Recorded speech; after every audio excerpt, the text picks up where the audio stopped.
Assalamualaikum warahmatullahi wabarakatuh. Nama saya Nur Anissa, NIM 1903020007 dari kelas MSPA. Jadi di sini saya akan menjelaskan tentang sistem peredaran darah ikan.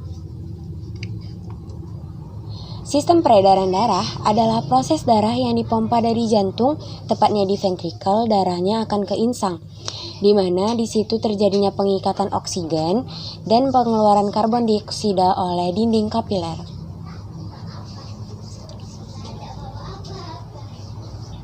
Nah, sistem peredaran darah pada ikan ini terbagi menjadi sistem peredaran darah tertutup dan sistem peredaran darah tunggal.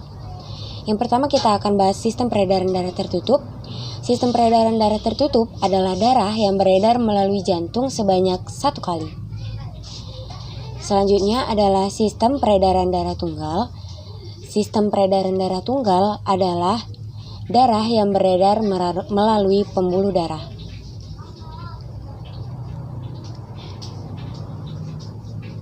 Nah, ini merupakan contoh dari sistem peredaran darah ikan. Yang merah kaya akan oksigen, sedangkan yang biru itu kurang kaya akan oksigen.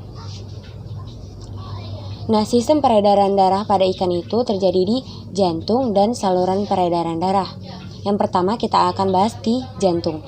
Di jantung, posisi jantung dalam tubuh ikan terletak di bagian posterior lengkung insang, di bagian depan rongga badan, dan di atas isthmus.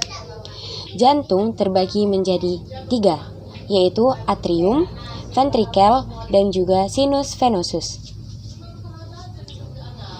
Atrium adalah sebuah ruangan dalam jantung ikan yang berdinding tipis. Darah yang berada dalam atrium akan melalui anterioventrikular, kemudian masuk dalam rongga ventrikel. Selanjutnya adalah ventrikel. Ventrikel adalah sebuah ruangan dalam jantung ikan yang berdinding tebal. Ventrikel hanya menerima darah yang disalurkan oleh atrium.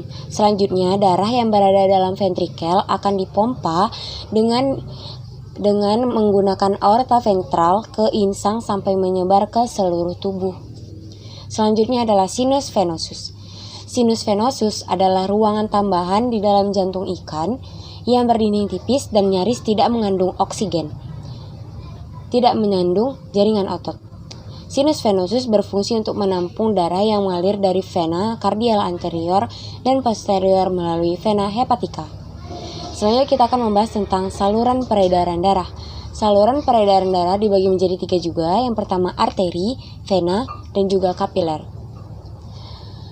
Arteri adalah salah satu pembuluh darah yang ada dalam tubuh ikan. Arteri di dalam tubuh ikan berfungsi untuk menyalurkan darah yang keluar dari insang menuju ke seluruh tubuh. Pembuluh darah arteri mengandung banyak oksigen untuk diedarkan ke seluruh tubuh ikan. Selanjutnya adalah vena.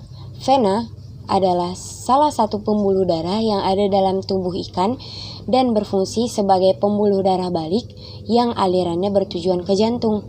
Vena memiliki dinding yang lebih tipis dari arteri, namun ukuran rongganya jauh lebih besar dari arteri. Dinding vena sangat elastis dan aktif berkontraksi sehingga mampu memompa darah sampai ke jantung. Selanjutnya adalah kapiler. Kapiler adalah tempat percabangan saluran darah dalam tubuh ikan yang berfungsi sebagai tempat pertukaran antara darah dengan jaringan atau sel. Sekian video penjelasan mengenai sistem peredaran darah ikan dari saya. Lebih dan kurangnya saya mohon maaf. Wassalamualaikum warahmatullahi wabarakatuh.